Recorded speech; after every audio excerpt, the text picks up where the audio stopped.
individuals within our midst that have distinguished themselves from their peers and watch democracy grow, would like to acknowledge them this evening. So we're about to begin in that aspect of the program. If you are not yet seated, please do take a seat. We will begin the award ceremony. So tonight, one of our first awardees will receive the Developmental Journalism Award. And that award will be presented to Voice of America.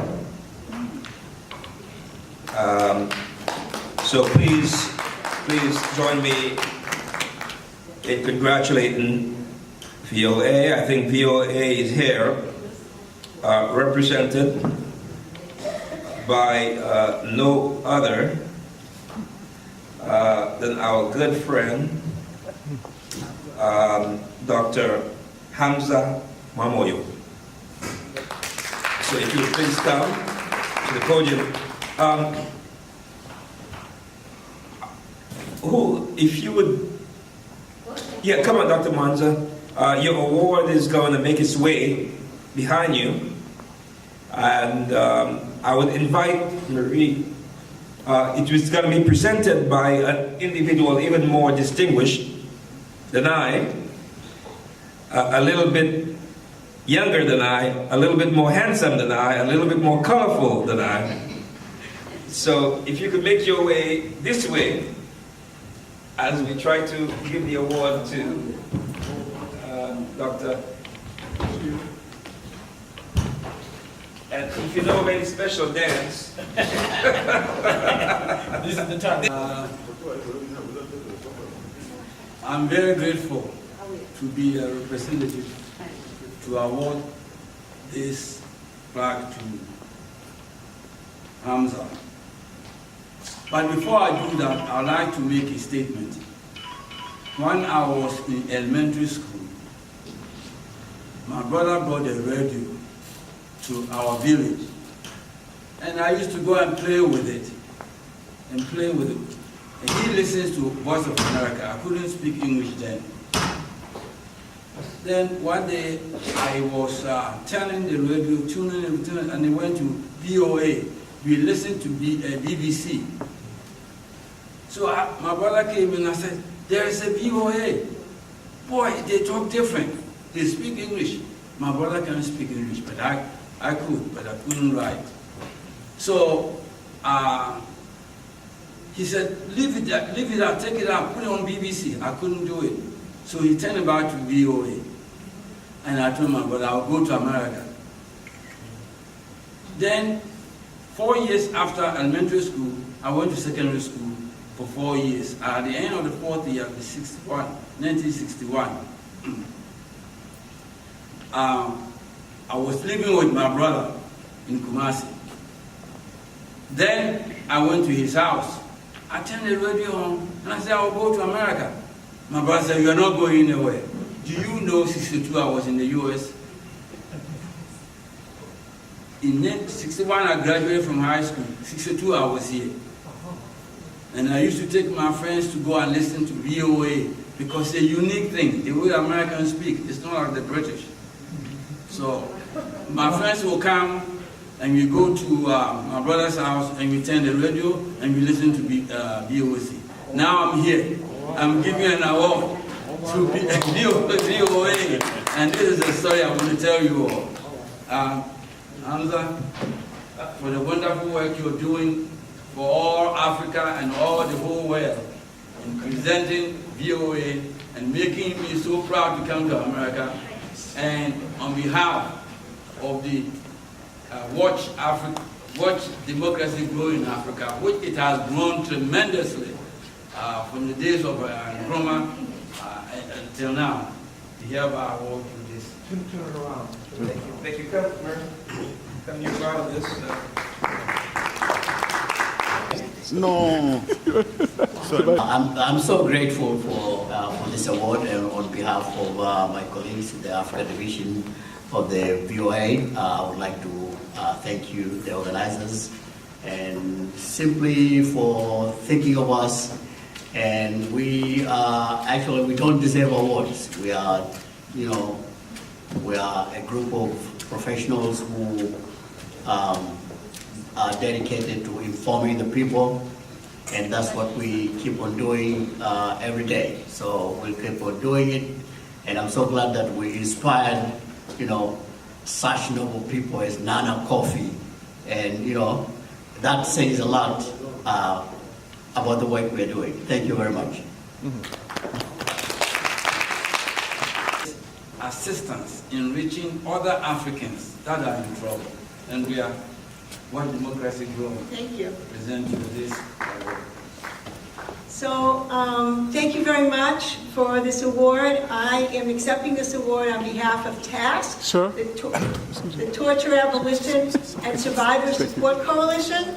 So TASC is working to help survivors of torture from all over the world, but the majority of our survivors are from Africa. So we take a particular interest in stopping to prevent torture in African countries and doing whatever we can to support human rights abuses in Africa and of course other countries, as well as helping survivors of torture who live here in Washington, D.C., who are applying for asylum in this country, fleeing persecution in their country. So what's exciting for us is that this organization is trying to bring about democracy in African countries, and when we have democracy, the more democracy we have in African countries, the less persecution there will be, the less torture there will be, and that's a day that we can all look forward to.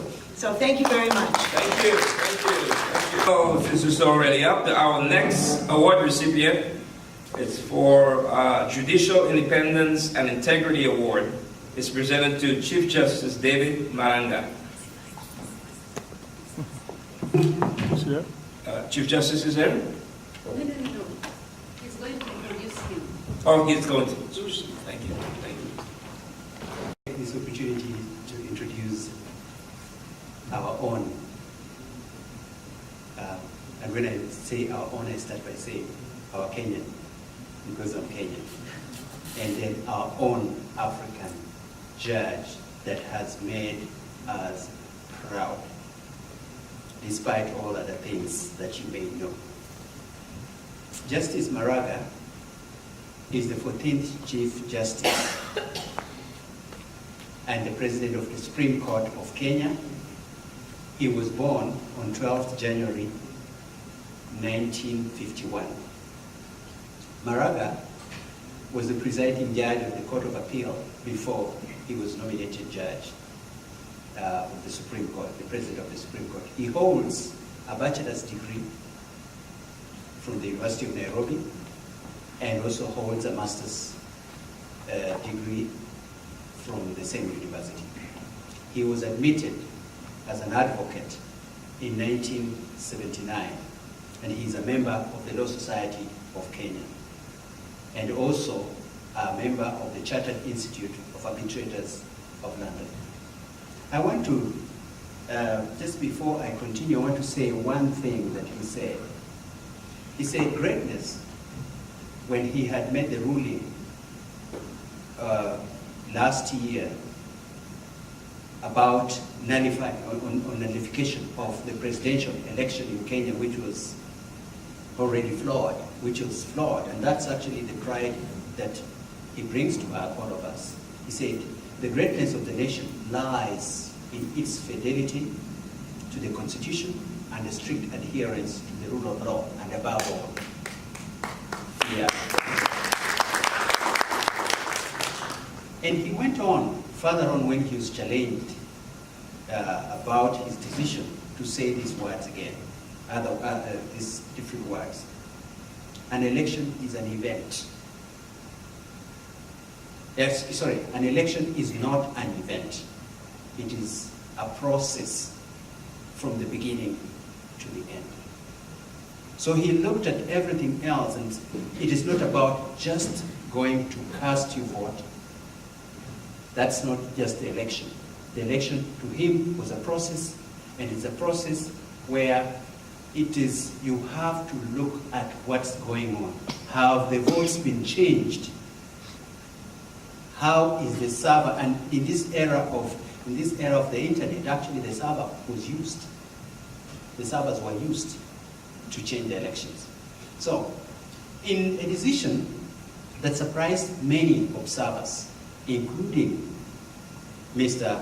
Raila Odinga, who was the opposition member and who had fired, whose party had fired the nullification, and his supporters, 4 out of the 6 judges who were sitting there are 7 judges, by the way, on the Supreme Court of Kenya, but one was sick, was ill, had been taken ill, so there were 6 of them who were sitting that day. They agreed with the opposition arguments that had been put and nullified the election. He made us proud, and he made the whole world proud. And I'm being told that actually even in the US here, people are saying, I think they need to learn something from him. But thereafter, this is the other side part of it. Uhuru, the president of Kenya, was very, very angry and called him a thug and a crook and said that once the process is over, they were going to deal with him. But Maraga said no. So they had to do another election, which, as you know, probably was shuffled. Thank you very much. That's my had made that decision. What happened afterwards is another story. But I think perhaps the first time in recent history that the forensics had been done, and they were able to discover that in fact, yes, the server, there were changes that altered the outcomes of the elections, therefore was rightfully nullified. So the award, is there an award here? Yes. We are a Facebook, a social media type of society. And so the good doctor, are you going to accept the award in the name of the great Chief Justice? Difficult. It is not an easy thing, unlike here. So for the man to nullify an election, he has power and boldness and divine inspiration to do it. No country in Africa can decision of the populace be nullified by a court of law. So for me as a retired lawyer, the man had merits. Thank you very much. Thank you.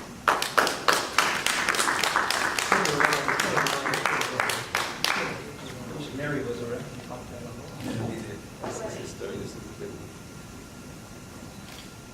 Thank you, thank you.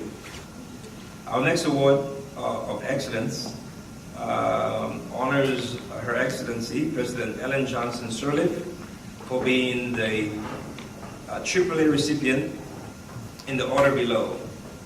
Africa's most democratically elected female president, Africa's first female president to receive Ibrahima Mo Prize for adhering to democratic principles and constitution guidelines, Africa's female president who has demonstrated that given the opportunity and skills, females can do diligently perform leadership roles just like men does, the need to double the effort in advancing girls' education and parity democracy on the continent. Thank you for going above and beyond, serving the citizens of the only Republic of Liberia, but Africa, not only the Republic of, I need to admit that I need to use my glasses. Thank you for going above and beyond, serving the citizens of not only the Republic of Liberia, but Africa in general. Please join me in, again, congratulating Her Excellency President Ellen Johnson Sirleaf, who is here to accept the award on behalf of.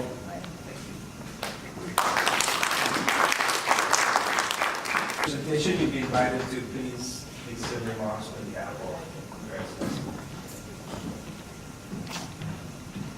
On behalf of Watch Democracy Grow, I'm from a matrilineal society. In a society where ladies lead the men. If you don't know, that's where Yasantua, a female, led the war against the British. In Ghana, it's a history in the whole world. I hereby present you this award. Thank you, sir.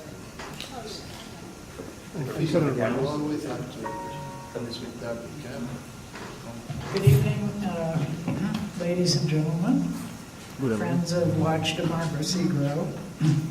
I'm honored to be here today to accept this award on behalf of Ellen Johnson Sirleaf, former President of the Republic of Liberia. President Sirleaf regrets she was unable to be here today to accept this award personally. As you know, she retired from the Liberian presidency in January, handing over the mantle of leadership to President George Weah. This marked the first time in 75 years that Liberia successfully completed a peaceful transition to power from one democratically elected president to another. This historic peaceful transfer of power in a quest for democracy, it's a continuum of the continent's struggle for liberation and freedom. As you know, decades of ruinous civil and regional war upended democratic institutions, decimated infrastructure, and deprived a generation of educational and economic opportunity. Under the leadership of President Sirleaf, the economy grew from a rate of less than 0 to 8.6% in 2013, before the country was devastated by Ebola. Liberia survived that shock and returned to a trajectory of progress. Today, Liberia's public institutions have the capacity to respond to the needs of its citizens. Infrastructure has been repaired and restored. Roads now connect urban centers and farmers to market. With the increasing provision of electricity, potable water, and new technologies, cities and towns are bustling with life and creativity powered by the country's youth. Today, the press is free, the rule of law is secure, and civil society is robust. These are all hallmarks of a strengthening democracy. President Sirleaf's legacy, however, extends beyond Liberia. After decades of struggle and obstacles, including imprisonment, Madam Sirleaf challenged the established political structure to become the first democratically elected woman head of state of an African country.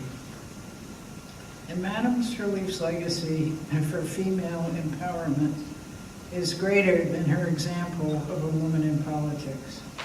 In 2011, she was awarded the Nobel Prize for Peace for her nonviolent struggle for the safety of women and for women's rights to full participation in peace-building work.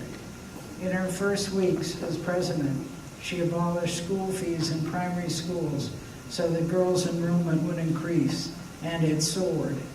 Recently, Madam Sirleaf has been working to establish the Ellen Johnson Sirleaf Presidential Center for Women in Development in Monrovia.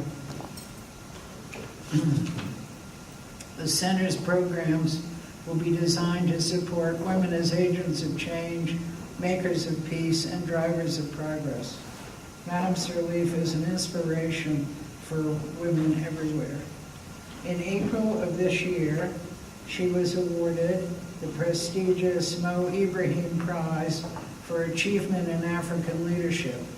During her speech, she said, "God has also bequeathed upon me a restless spirit, one that is never fully satisfied, always believing things can be better for Liberians, for Africa, for people in poverty, for women and girls around the world." With the continued efforts of organizations like Watch Democracy Grow, things can get better. Thank you. Dr. Hampton, if you would come and just share with us some additional aspects of the Her Excellency, sir.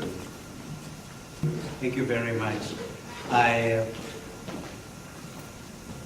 very proud of President Sirleaf.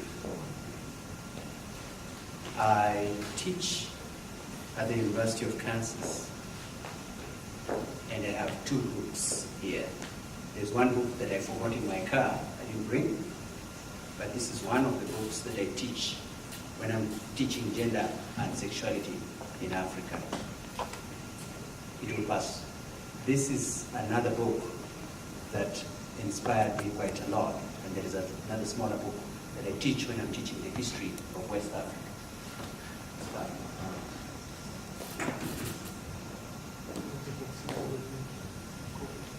I would like to say something personal about the president. I came to know personally President Ellen Jones Sirleaf in 2006. At that time, I had just completed my graduate school at Indiana University, and I was posted to teach for a year at Marquette University in Milwaukee.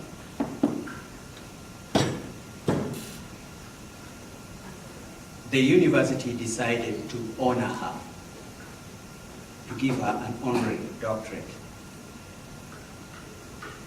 And just to let you know that on the university campus, I was the only African, Marquette University, African scholar.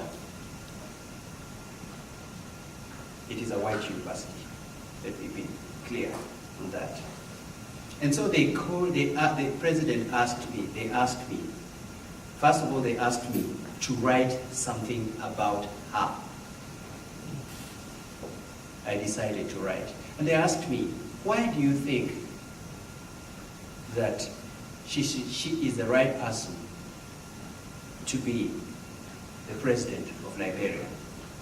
I said I had always hoped and prayed that she becomes the president. At the time, who was vying for the election against her was George Weah. And I said, no, I don't think Liberia needs, sorry to say that, at this time, George Weah, it needs a woman. They asked me, why do you say that, and you're a man?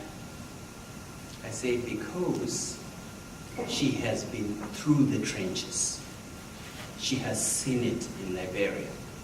She has served.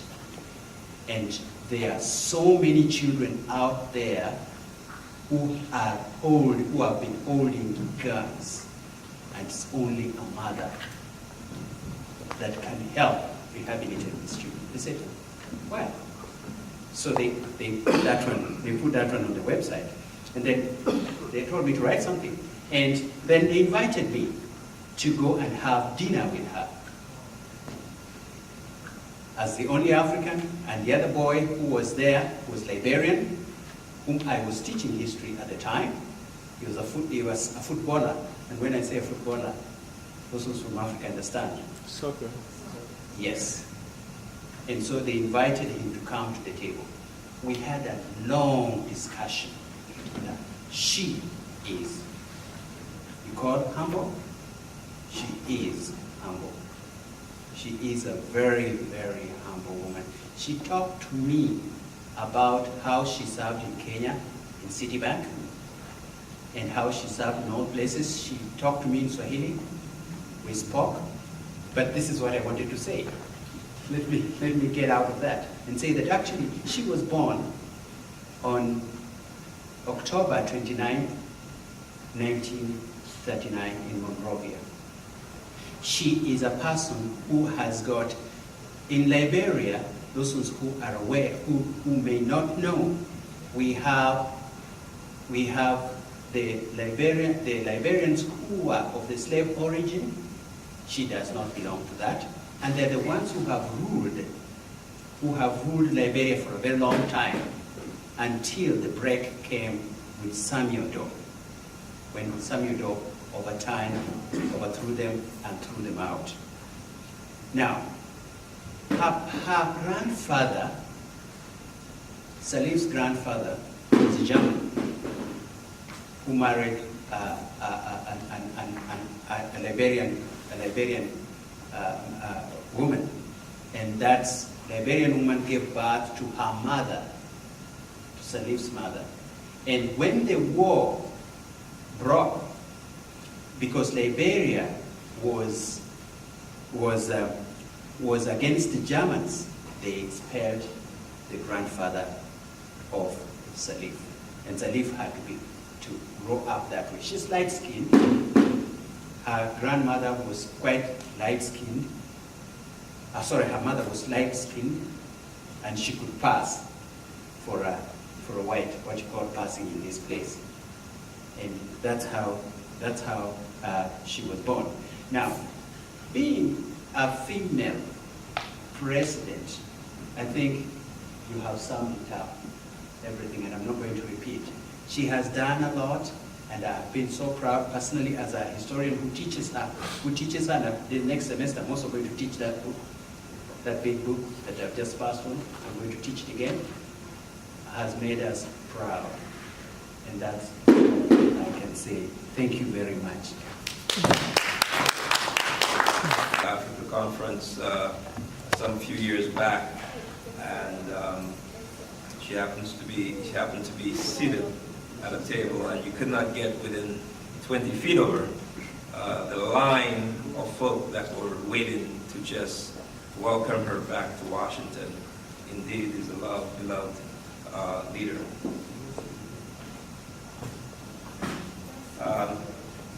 So we're going to try to get to our next award, if I could.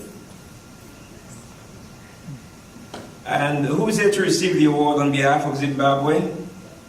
Fantastic. And who's here to present the award? None other than our good chief over there.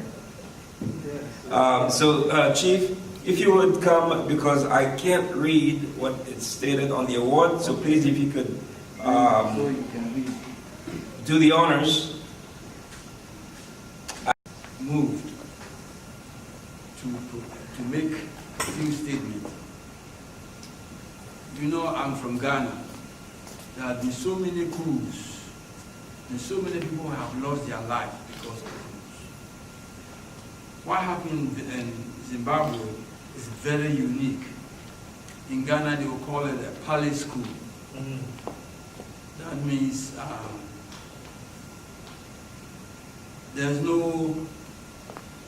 you will not know that the man actually has been moved away from the throne or from the presidency. And they did it in such a way that not that even civilians didn't know it. That's very unique and protecting. And the army people who did this must be honored. Because in most places, people die. If you're walking around the street and somebody shoots you, police, the soldiers are crazy when this thing happens. So watch democracy grow that this level of maturity should be honored. And I hereby present you this award.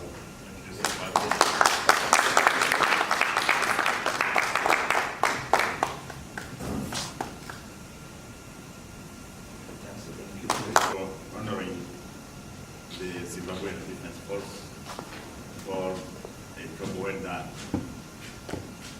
It may look like a contradiction or a paradox when we are talking about democracy and we are honoring something that looks like a coup. This morning, we were talking about constitutional change and overstaying in power. That was the case in Zimbabwe. If the Zimbabwean Defense Forces had not taken such initiative to protect the population, civil population, I think the democratic processes that had already derailed was going to be way worse. So what democracy grow now, it is the beginning in Zimbabwe, watch, starting from this map, how democracy is growing in that country. Thank you so much for the award.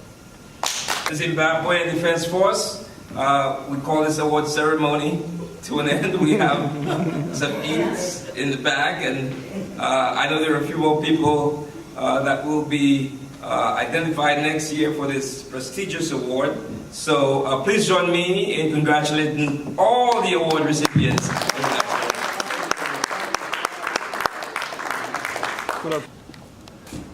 Thank all of you for coming, and your presence has been very endearing. We hope that we continue this event, this program, year after year, and you will note that it will grow just like democracy grows in Africa. It has not been an easy thing. These Europeans did not teach us anything. They just left us in our mess, the mess they created. Eventually, gradually, we are lifting ourselves up. And before you know, you will be like the Americans did. You will kick the Europeans away from Africa. Thank you very much for coming.